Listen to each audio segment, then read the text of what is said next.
soek hulle die eerste koninkryk van God. En dan sal jy baie voor om dankie te sê. Give thanks with a grateful heart. Give thanks to the Lord.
Soveel pragtige woorde, maar het is nie net woorde wat mooi oor die tong vloei nie. Dit is woorde wat praat met die hart oor the heart of worship. Getting back to that heart of worship. Kom ons staan en ons sing saam.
Geseënd is U, o God van ontferming en genade.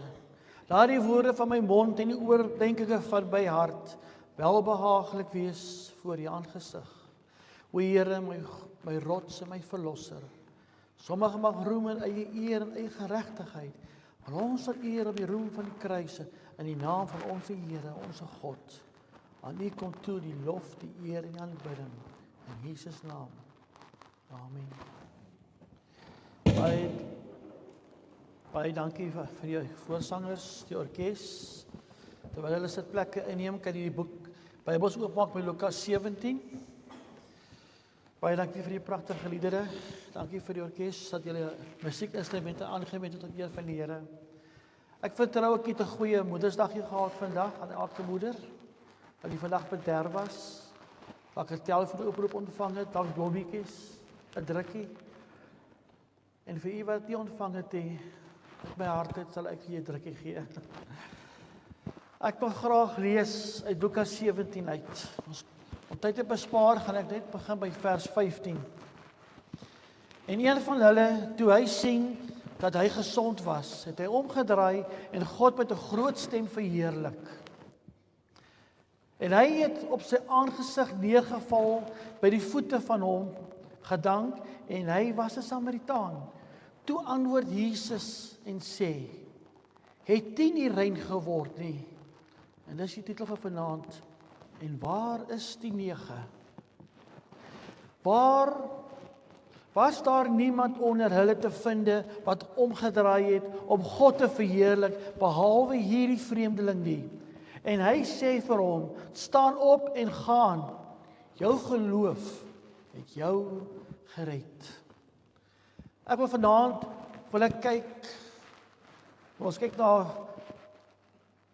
soms is omstandighede, wat 'n mens besef, of laat besef, wat en wie is vir jou eintlik belangrik. Ons wil kyk daarna, gebede wat beantwoord word, en soms vergeet ons om vir die Skepper God dankie te sê daarvoor. Gereeld word gevra vir gebedsversoeke, maar min kom na vore om te getuig die wonderwerk wat God in hulle lewens verrig het. Dikwels roep God uit na hulle, maar hulle versuim om na God gehoor te gee. Terwyl elkeen wat omkeer na hom, wat omdraai, is geseënd en God sal so siel red. Aanhoudende gebede van 'n geliefde of vriende maak 'n verskil. Jesus stap hierdie welbekende roete. Hy het al voorheen die pad gestap tussen Galilea, Samaria en Jerusalem. Ons weet van die geleentheid van die Samaritaanse vrou by die put, waar die woord sê dat die Here het opgedaag by 'n onbekende plek. Ek het 'n bietjie gaan navorsing gedoen, watter plekke is daar tussen hierdie gebiede wat ons nie veel van te hore kom in die woordtyd het. En ek het afgekom, daar 6 plekke, maar net 2, soos nooit van hoor nie, is Sepphoris en Tirsa. Ek het nog nie daai plekke raak gelees in die woordtyd nie. Moontlik was dit een van daai 2 plekkies gewees. Maar wat wonderlik is, voordat die Here hierdie 10 manne ontmoet het, was hy in gesprek gewees met sy disippels. En hoe van toepassing is juis dit wat hy daai dag vir hulle geleer het in hierdie verhaal en ook tot vandag toe. Die eerste ding waaroor hy gepraat het, Jesus met sy disippels, was gewees, wie hulle wie ander laat struikel. Ellende wegwag op hulle, wie hulle self skuldig maak hieraan. So, daar wag 'n oordeel op elke persoon wat ander mislei of verkeerd leer of hulle weghou van die Here af.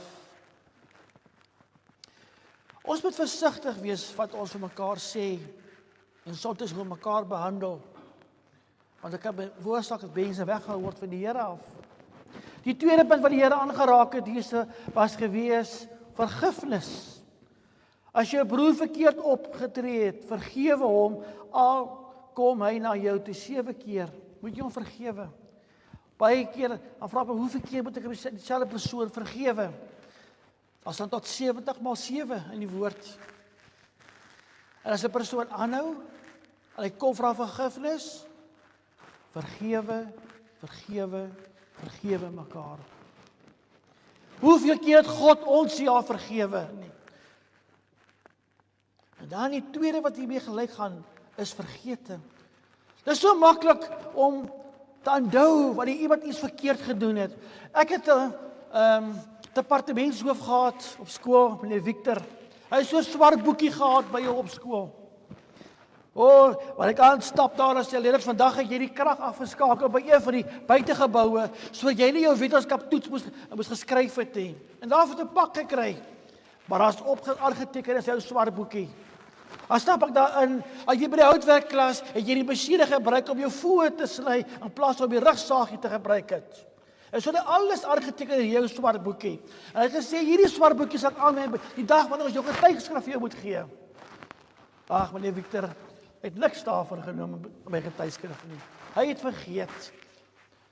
Hy het hy swart boekie nooit uit sy laai uitgehaal nie. Hoeveel van ons het swart boekies in ons besit? Soms gebeur dit ook in kerke dat mense nie mekaar wil vergewe nie.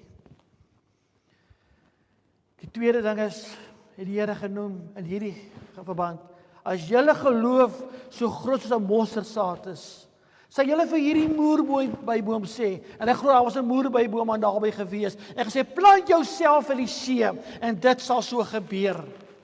Geloof was die volgende ding gewees. Hierdie drie dinge, misleiding, vergifnis en geloof, het die Here by sy disippels gepraat. En ons baie mense sukkel daarmee met geloof. Dit is 'n bitterpil soms om te sluk, om te vergewe, of ook om te vergeet. Maar terwyl Jesus sy disippels onderrig het, dan vers 14 leer ons, het hierdie manne ver af gestaan, en hulle het uitgeroep, Jesus, Meester, wees ons barmhartig. As ons in vers 15 kyk, het Jesus gereageer op hierdie gebed. Daar staan, Jesus het gesien. Gebed het Jesus se aandag gefestig op hulle. God reageer op gebed. Hy sien hierdie groepie 10 manne wat daar staan. Hulle was daar goeie vriende gewees. Wat hulle daar gemaak het, dit weet ons nie. Ons weet hulle is veronderstel om aan die buitekant van die stad te wees, saam met die ander malaatses. Maar hulle was op die regte plek, op die regte oomblik gewees, in die teenwoordigheid van God. Dalk is daar iets in u lewe vanaand, waarmee jy baie besorg is oor, en jy weet nie hoe om met hierdie saak te deel nie. Jy is vanaand op die regte plek. God is teenwoordig hier vanaand. Dalk moet jy ook uitroep, Jesus, Meester, wees my barmhartig. Luister wat God sê vir u. Dink jy dit was dalk toevallig geweest dat hierdie manne die aand daar voor Jesus te staan gekom het? Verseker was dit toevallig nie. Want niks is by God toevallig nie. Verseker dinge is so uitgewerk vir hulle, dat hulle moes Jesus daar raakgeloop het. En ek verseker Jesus het geweet van hulle. Die woord sê, hulle het hulle stemme opgehef daar Jesus toe. Was dit disrespekvol gewees? Nee. Was hulle opgewonde gewees? Verseker. Maar ons verstaan die wet het gesê, Levitikus 13, wanneer 'n mislaatse persoon in die teenwoordigheid kom van almal ander wat gesond is, moet hulle mos hard uitroep. Hulle baarde moes bedek gewees het. Hulle klere moes geskeur gewees het. Hulle was onrein gewees, was onrein verklaar. Hulle moes in afsondering geleef het. Hulle moes uitgeroep het, malaats. En daarom ook die afstand waaroor hulle seker gemaak het. Maar weet jy, hulle het geweet van Jesus. Want hulle het hom tog herken. En tog was dit vir my 'n vreemde prentjie, toe ek moes sien, eintlik was dit 9 Jode en 1 malaats. Want die Samaritane, tog, 9 Jode en 1 Samaritaan. Samaritane en Jode meng nie. En hier het ek iets geleer. Maar dit kom by siekte, is daar nie grense nie. Het maak nie 'n onderskeid nie. Maak nie saak wat die status van jou lewe is nie, of jy ryk is, of jy arm is, of wat 'n ras jy is, wat 'n geslag jy is nie. Dit vorm nie groepe nie. Die een is nie meer belangriker as die ander een nie. Die siektes leer ons ook nie van titels nie. Of jy nou 'n dokter is, 'n hoogedel is, 'n dominee, pastoor, meneer, mevrou, maak nie saak wat die titel is nie. Maak nie saak of jy 'n wit, bruin, swart is, of Jood of Samaritaan is nie. Siekte bring mense by mekaar. Ons leer hier by hierdie malaatses, almal is vergewe. Niemand het geen herinneringe van dit wat in die verlede plaasgevind het nie. En terselfdertyd, terwyl hulle daar in so 'n mooi groepie met mekaar is dit daar diep ver in die stede in Jerusalem. En daar was Samariërs, die Samaritane en die Jode vorm groepe. Hulle is kwaad vir mekaar. En wanneer daar groepe is daar onmin, ydelle eer, hoogmoed en eie geregtigheid. Wat Filippense 2 vers 3 sê, moenie iets doen uit selfsug of uit ydelle eer nie, maar in nederigheid moet die een die ander een hoër ag. Ons sien dit so dikwels raak vandag in ons eie samelewing, as ek kyk na onder die politiek. Selfs in die kerk, as ons veronderstel, ons soos een liggaam te funksioneer, waarvan Christus die hoof is daarvan is. En wanneer die liggaam die kerk as een liggaam funksioneer, dan sal ons sien as seëninge, as wonderwerke, die kerk groei as aktiwiteite. Daarom lees ons hier dat in die land van die malaatses is almal welkom. Almal is op 'n gelyke vlak. Maar weet jy hoekom? Hulle besef die dood is naby. Dit maak die verskil.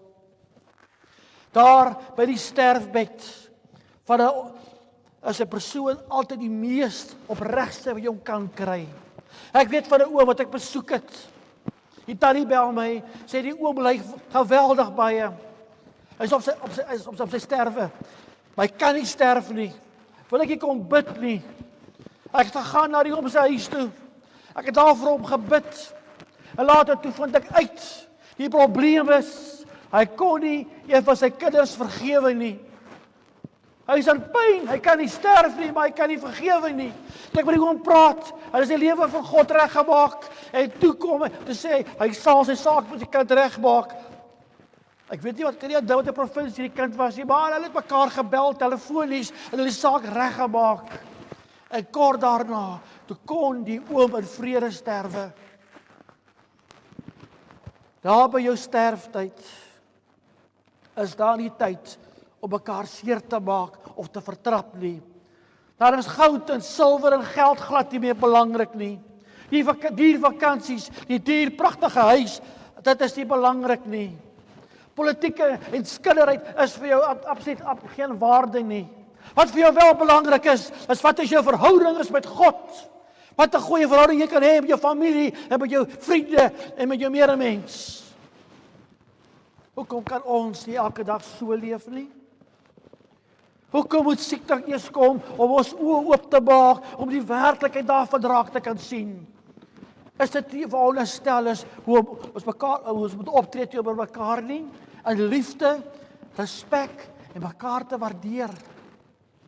Jy sien, hierdie 10 manne het vir Jesus gesien. Soos hy gesê het, hulle het geweet van Jesus, maar duidelik, hulle was nie in verhouding met Jesus gewees nie. Tog moes daar 'n sekere mate van geloof in hulle harte gewees het. Die rede hoekom ek dit sê, dat geloof is wat God behaag. Geloof bring God se hand in beweging. Hulle besef hierdie is hulle enigste kans dat hulle genesing kan ontvang, die oomblik toe hulle Jesus gesien het. Daarom kon hulle gebid het uit hulle hart uit. Ek wonder hoeveel mense sit hier vanaand of luister miskien na hierdie woord en sê, ek het nog nie my lewe met God reggemaak nie, maar daar was tye gewees toe ek 'n groot nood was. Toe kon ek die almagtige God gevra het, Here, help my in hierdie saak, en God het ingegryp. Maar jy is nog steeds nie, jy het nog steeds nie hart vir God reggemaak nie. Jy sien, Hierdie manne het die regte woorde gebid. Hulle het hardop gebid. Hulle het nie uitgeroep malaats nie. Dis wat van die wet hulle vereis het nie. Nee, hulle het uitgeroep, Jesus, Meester, wees ons barmhartig. Hulle het nie hulle omstandighede uitgeroep nie. Nee, hulle het die naam van Jesus uitgeroep. Jy sien, daar staan ons geskryf in Jeremia 33 vers 3, roep my aan en ek sal julle antwoord. Gemeente, hoor u my vanaand? Baie voed hulle probleme. Hulle vertel almal ek het hierdie probleem, ek het daai probleem. Maar waarom kan u nie hierdie probleem vir die voete van Jesus plaas en die Here die eer gee? Sê Here, ek sal u vertrou my God. Luister mooi. Hulle kon gevra het, Here, genees ons van hierdie gevreesde siekte. Want dis 'n grootste probleem op daai oomblik gewees, maar hulle het eerder God erkenning gegee eerste en toe gepleit vir sy genade. Jesus het geweet wat was hulle versoek. Hy het hulle harte raak gesien. Hulle opregte geloof in God in daardie oomblik van benoudheid was die rede hoekom Jesus hulle gehelp het. Jesus het dit raak gesien. Daarom kon Jesus vir hulle gesê het, gaan en vertoon julle aan die priesters. Die woord sê, onderwyl hulle weggegaan het, hulle rein geword. So hulle het nie onmiddellik, daai oomblik toe die Here gesê het, gaan nie, hulle het nie dadelik gesond geword nie.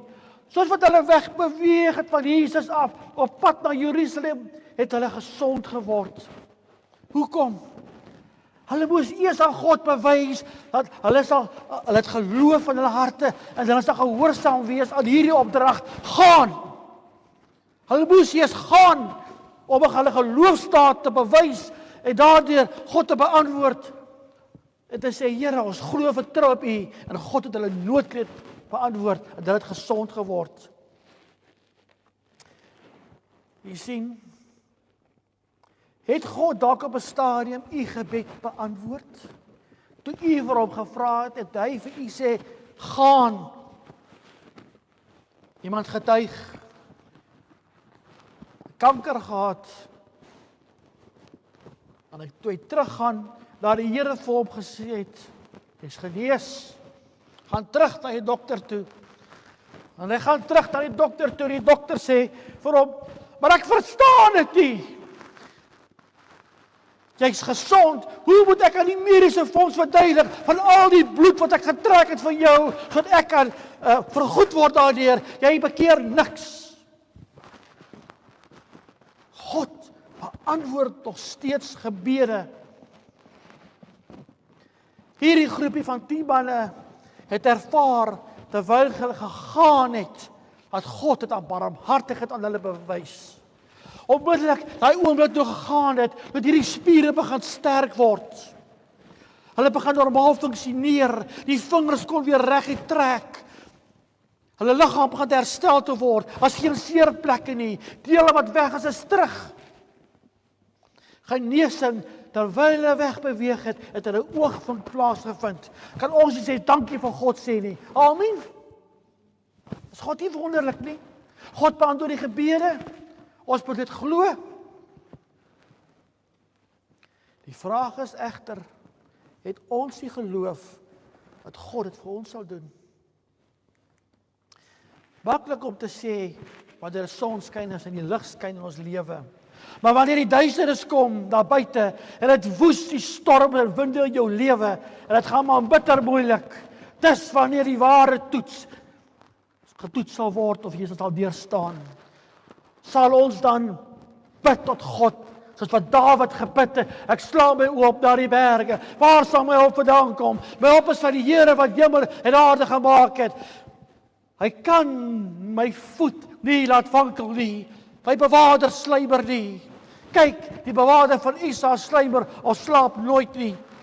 Die Here is my bewaarder. Die Here is die skaduwee aan my regterhand. Die son sal my bedags, die steek nie ook in die maan snags nie. Die Here bewaar my siel van alle onheil. Die Here bewaar my. Hy bewaar my van my uitgang en my ingang van nou af tot alle ewigheid. Sal ons so bid tot God. Ons vra vir sy hulp, en ons weet, Here, U sal ons bewaar. Sal ons ware en opregte gebed wees? Sal dit so wees? Of moet ons eers wag, dat God ons eers betoets om uit te vind of ons gehoorsaam aan hom sal wees? Vir hierdie 10 manne het hulle weggeloop van Jesus af met krankhede. Maar soos hulle geloop het die krag van God onmiddellik in hulle gewerk. God het gespreek en hulle was genees. Vrede en vreugde en blydskap was in hulle oorweldig toe hulle genesing ontvang het. Hulle het as een groep saam gejuig. Hulle was goeie vriende, close friends. Hulle het saam gewerk. Hulle het saam Jesus gevra en hulle het saam genesing ontvang. Maar nou hier is die saak wat ek nie kon verstaan nie. Want ek het by die Heilige Gees gevra hieroor, maar hoe is dit moontlik dat net een omgedraai het? Ek kan dit nie verstaan nie. Hulle is al so goeie close friends gewees. Hoekom het net een na Jesus toe teruggekeer? Hulle het mekaar gerespekteer. Hulle was op 'n gelyke vlak gewees. Daar was nie grense gewees nie. En bo alles was dit nie eers 'n Jood nie, was 'n Samaritaan wat na die Here toe gegaan het. Jy sien, op pad na Jerusalem moes hulle die hoofpriester gaan sien het. By genesing te word die grense weer kragtig. Dit is so hartseer, want dus daar weer groepe gevorm. Jy's 'n Samaritaan, ons is Jode. Samaritaan kan nie daar by die tempel instap nie. Skielik het hierdie manne nie meer tyd vir Jesus nie. Hulle moes so gou as moontlik by die hoofpriester uitkom. Hulle wil weer rein verklaar word. Hulle het so baie tyd gemors, hulle het nie by hulle families uitgekom nie. Hulle wil graag nou by hulle familie uitkom. Hulle wil weer betrokke raak by die gemeenskap, by die samelewing. Hulle wil weer 'n goeie werk kry. Miskien later sal ons tyd hê om by die Here uit te kom. Maar nou is daar nie tyd nie. Ons by die verlore tyd inhaal as verlore het. Gou het hulle vergeet. 'n oomblik gelede was daar 'n sterfdatum amper op by hulle gewees. Hulle bitter met tyd oor gehad. Hulle het 'n tweede kans toe gekry. Maar God het hulle 'n kans gegee om hulle lewe reg te maak vir hom.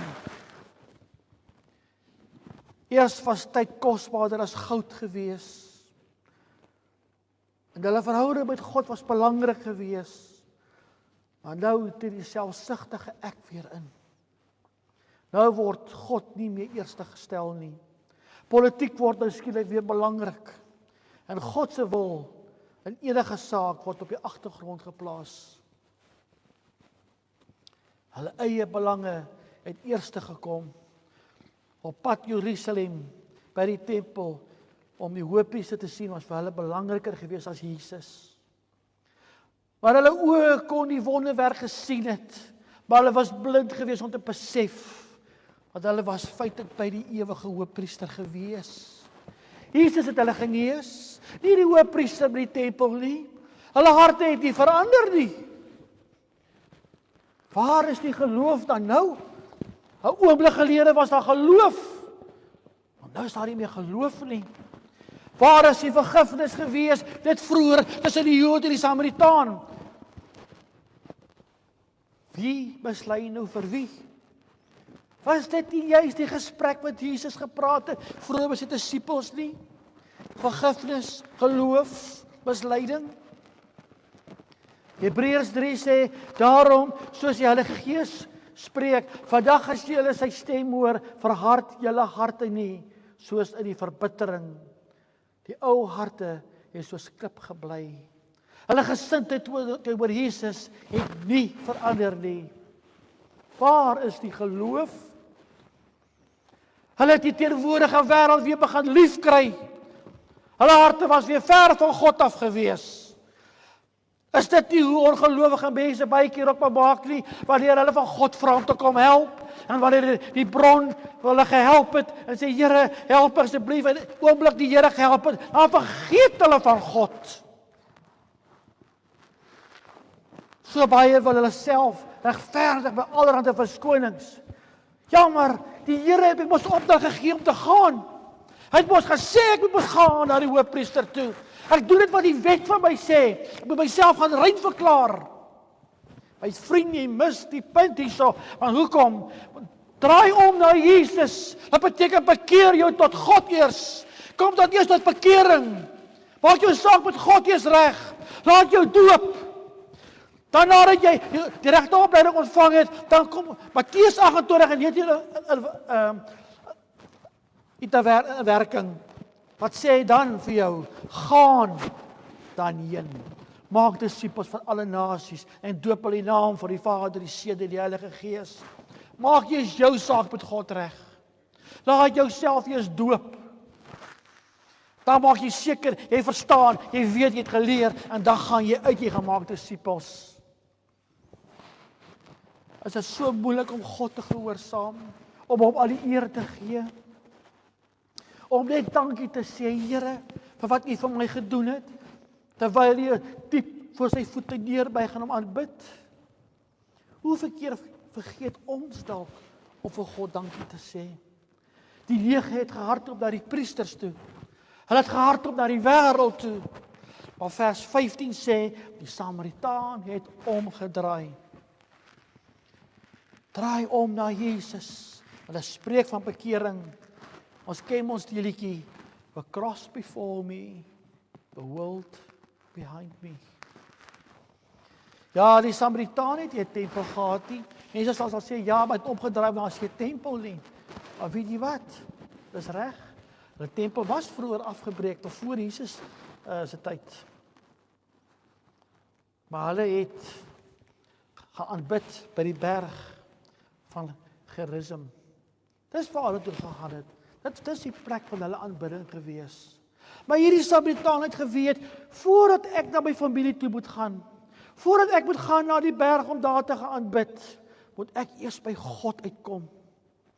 Jesus het my gesond gemaak. Jesus die skepper God, die gewer van lewe, my enigste hoop. Daarom kon ek met 'n dankbare hart voor die voete van die Here Jesus neergeval het. Jy weet, is vandag Moedersdag. Hierdie Samaritaan het ook 'n moedertjie gehad. Ek wonder hoeveel kere sy nie vir hom gebid al lank terug al nie. Dat hy by die Here moes uitkom. Daar is soveel krag in die gebed van 'n moeder. Ek wil nie 'n verhaal vertel van 'n boek wat ek gelees het, miskien ken jy die verhaal. Daar was hierdie Hollandse moedertjie gewees. Sy het gereeld vir haar familie gebid en vir hierdie seun van haar. 22 November 1946 het hierdie gelowige moedertjie by sy seun gestaan, waar hy gereed was met sy sak en alles, om aan te sluit by die oorlog wat gevoer moet word in Indonesië. Die moedertjie het vir hom gesê, my kind, hierdie is my enigste Bybeltjie. Ek gee hierdie Bybeltjie vir jou, lees hom asseblief. Waar jy ook al gaan, lees hom. Uit respek het hierdie seun die Bybeltjie by haar gevat en in sy sak ingesit. Hy is in die oorlog in. Hy het nooit die sak opgemaak waar die Bybeltjie in is nie. Hy het nooit die Bybel gelees nie. Maar weet jy, daar kom toe 'n dag dat hy die enkel raak geskiet is, wat ons 'n bietjie 'n bink gemaak het.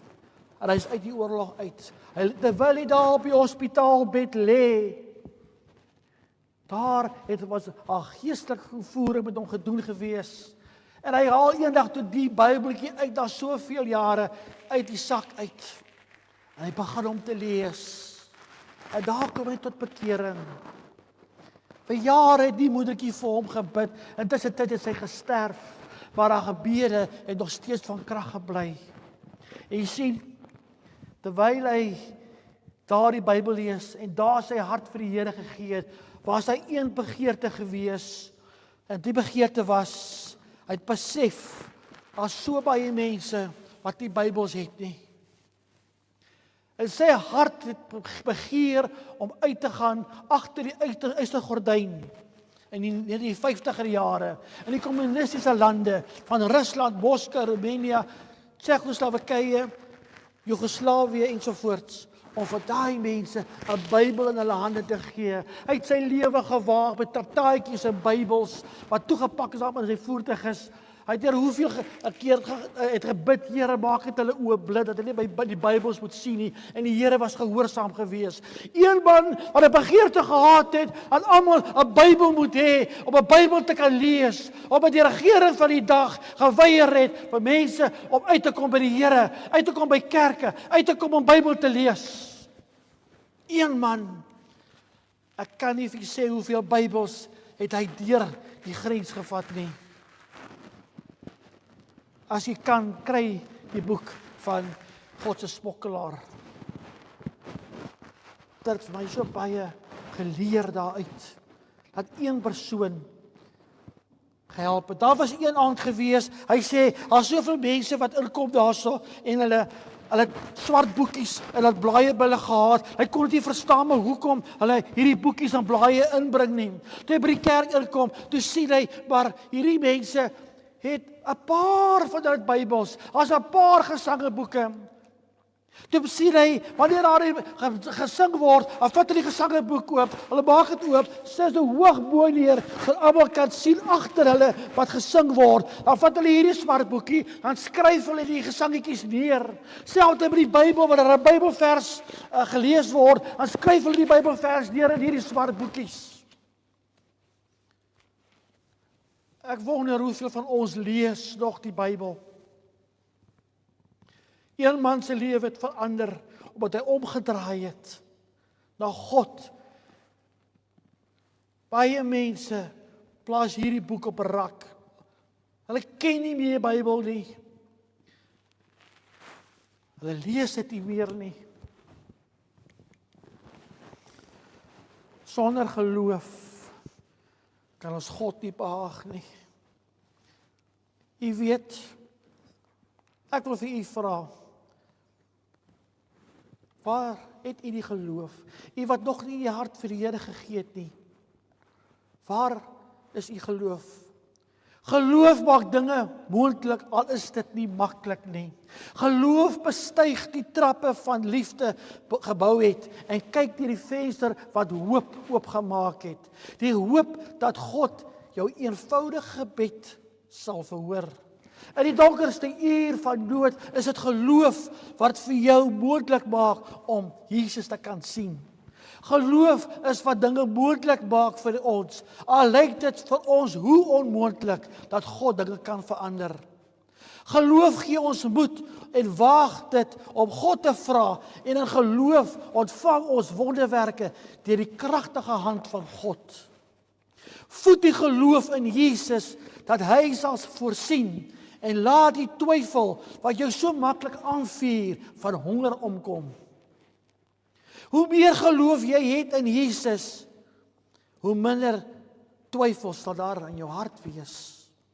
Geloof vra nie verdere vrae nie, net so ongeloof ook nie vir jou antwoorde kan gee nie. Kom ons laat ons gebede in die geloof by Jesus. Hy wie sal antwoord op die regte bestemde tyd deur sy genade. My vraag is vanaand, wie is u?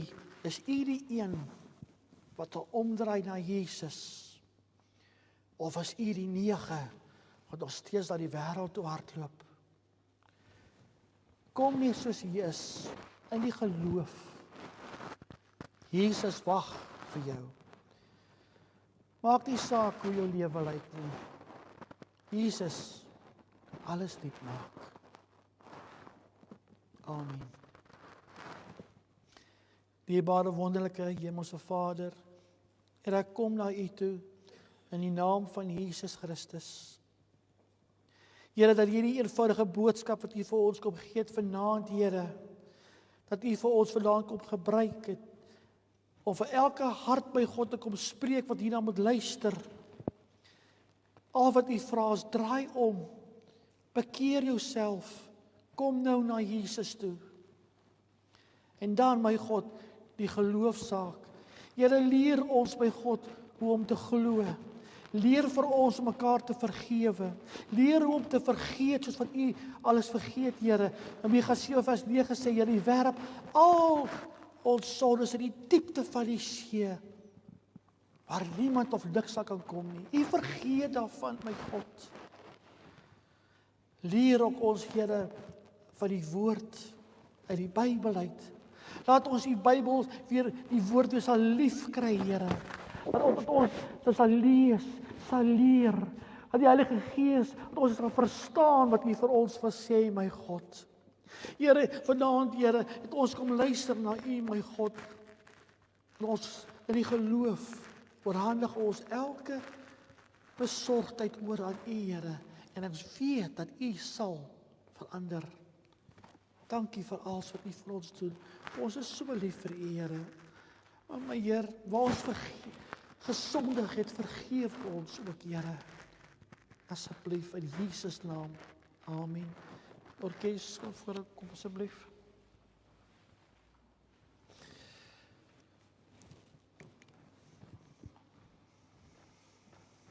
Ons gaan nou 'n liedjie sing, God will make a way. Is dit nie pragtig? Dis so toepaslik op die woord wat vanaand gespreek is hier. God will make a way where there seems to be no way. Dis geloof. Dit is geloof. Dankie.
Enige iemand vanaand is wat vra dat ons vir u moet bid, is meer as welkom asseblief.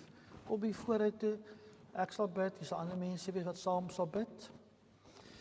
Die Here sal jou seën en jou behoed. Die Here sal sy aangesig oor jou laat skyn en jou genadig wees. Die Here sal sy aangesig oor jou verhef en aan jou vrede gee totdat Jesus kom. Amen.